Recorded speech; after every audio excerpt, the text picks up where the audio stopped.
Ernakulam Ashir Bhavan director ജൂഡിസ് Panakkal, Piravom സ്വദേശി VP Joy എന്നിവർ നൽകിയ കേസുകളിലാണ് സരിത എസ് നായർക്ക് ഹൈക്കോടതി ഉപാധികളോടെ ജാമ്യം നൽകിയത്.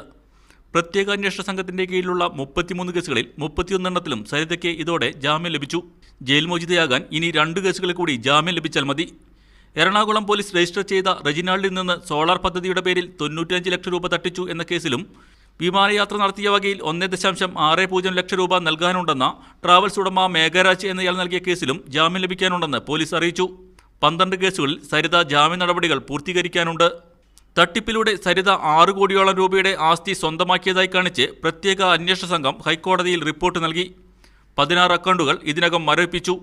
ഭൂമി, വാഹനം, മറ്റു ചിലവുകൾ തുടങ്ങി 5.5 കോടി രൂപ കണ്ടെത്താനായിട്ടുണ്ട്. ബാക്കി തുക എവിടെയെന്നത് അന്വേഷണത്തിലാണെന്നും പെരുമ്പാവൂർ DYSP K അനന്തകൃഷ്ണൻ സമർപ്പിച്ച റിപ്പോർട്ടിൽ വിശദീകരിച്ചിട്ടുണ്ട്. അതേസമയം തട്ടിപ്പിലൂടെ ലഭിച്ച പണമാണോ ഒത്തുതീർപ്പിനായി ഉപയോഗിച്ചത് എന്ന ചോദ്യത്തിന് അതാകണമെന്നില്ല എന്നായിരുന്നു സർക്കാരിന്റെ വിശദീകരണം. മീഡിയ 1 കൊച്ചി.